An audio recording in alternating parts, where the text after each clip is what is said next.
Hello, North America. Welcome to a very special edition of ATO Vision. ATO stands for Aerial, Terrestrial, Oceanic Incident Research Group. It's a newly formed group.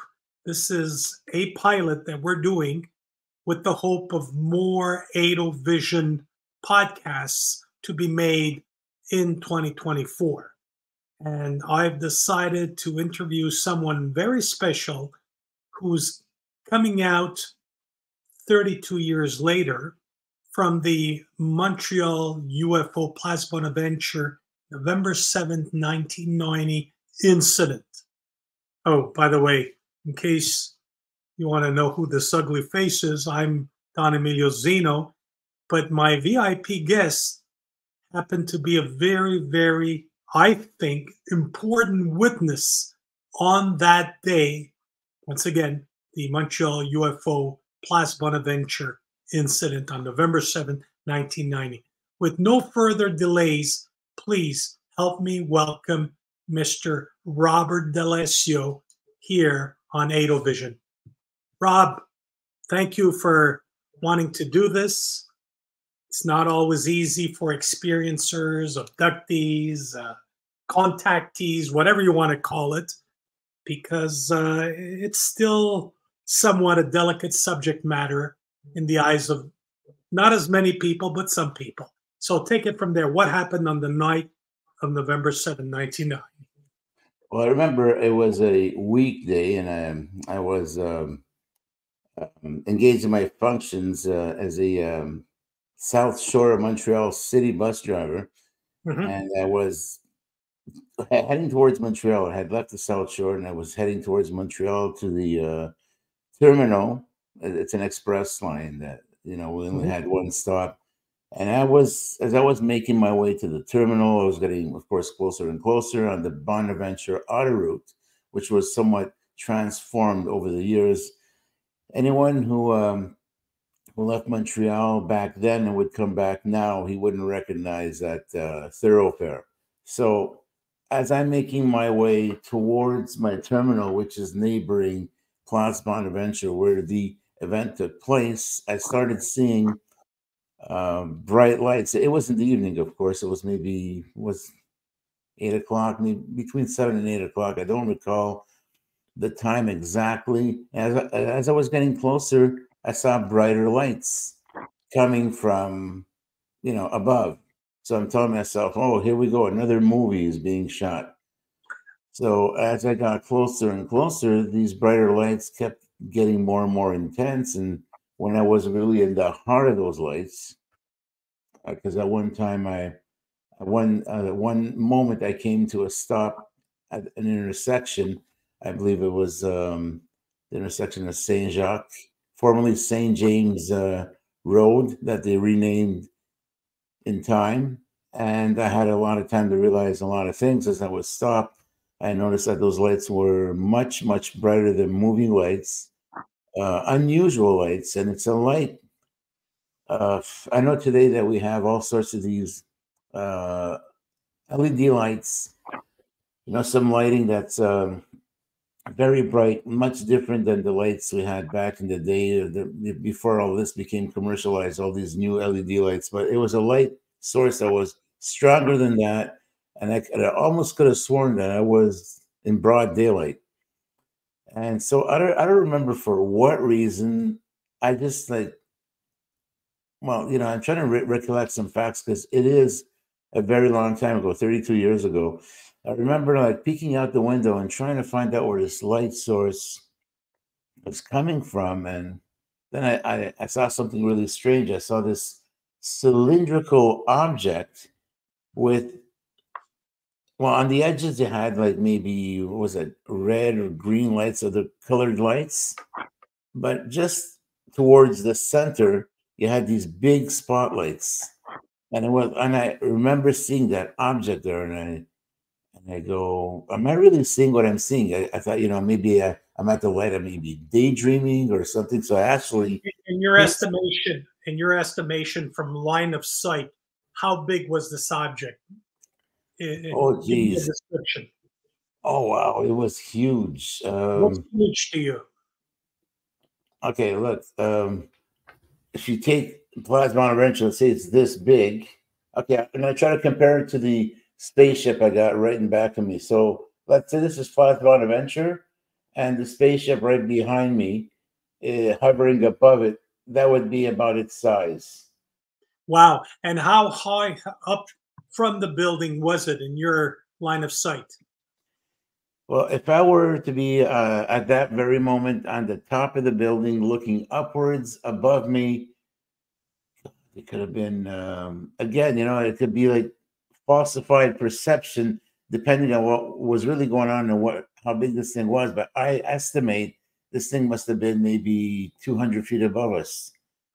But then again, like I said, can't really I can't really say that with precision, but I know it was hovering over Place Bonaventure and it was really dwarfing that building. Did it make any kind of noise? Did it have motors, wings, or was it typically circular? It Like was uh it was circular. I can't say it was exactly circular, cylindrical, perhaps maybe even oval, but it was hard to say. And in terms of making noise, I didn't hear any noise, but I did hear some kind of a frequency, a low audible frequency as if it was a hum. But it wasn't was it, anything. was it a Sorry? constant? Was it a constant hum? Yes, it was a constant hum, like And the and yet same. and yet your so-called object was stationary, right? It did It was not move. stationary, yeah. Stationary, and it didn't, it wasn't spinning. No part of it in the interior core of it was spinning either. It was just absolutely stationary. And and you couldn't see it like, like maybe like a drone. A drone like tends to, like go up, down. This thing was like perfectly straight and it didn't move and it stayed there. And I Right. recall that I had time to see it 3 times because a complete run, my express one, a run was 40 minutes to come and go with the layoff and all. And I did 3 round trips. So 2 hours. I saw that thing for 2 hours. And then Now, in your mind, when this was happening, what was going through your mind? Be honest. I was very much afraid because I took off from the light and I actually ended up going to the terminal where I dropped everybody off, and I was stopped there, and I was like right under this thing, and I was like fearful because I go, what if the crazy thoughts came to my mind? What if a tractor beam comes out and like pulls me up, like it beams me up, Scotty? So I Did you was ever very fearful. did you ever consider getting out of the bus and going straight underneath and looking at it?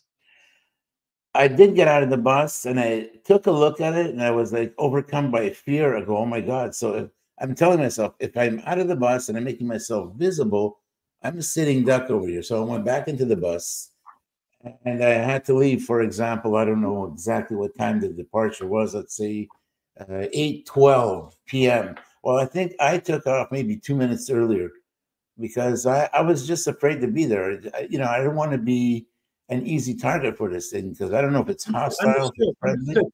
Yeah. Did you consider calling 911 or someone or whatever? And by the way, were there any other witnesses on the bus that saw the Well, same thing you saw? That's important. there were maybe 6, 7 people on the bus, and I called this one gentleman to come to the front and asked him, I go, are you seeing the same thing I'm seeing, right? And then I go, this does look like a flying saucer. He goes, yeah, it sure looks that way. And then he's one of the passengers that got off the bus, and I never heard from him again, but he actually saw that. Other people in the bus, I don't know if they were aware, they were reading their books, their newspapers, whatever, kind of oblivious because, besides the fact that it was very, very bright light, it was no flashing lights, there was no huge sound. So, nothing that would attract extra attention from people. In your, as a last statement, if I may, as we're nearing our 10 minutes Um, is there something you'd like to add 32 years later that makes us want to believe that you saw a bona fide UFO, regardless of where it came from? Statement. Wow. Look, I know what I saw. I actually took the time to observe it well, and it was unusual. I had someone to come and check what I saw.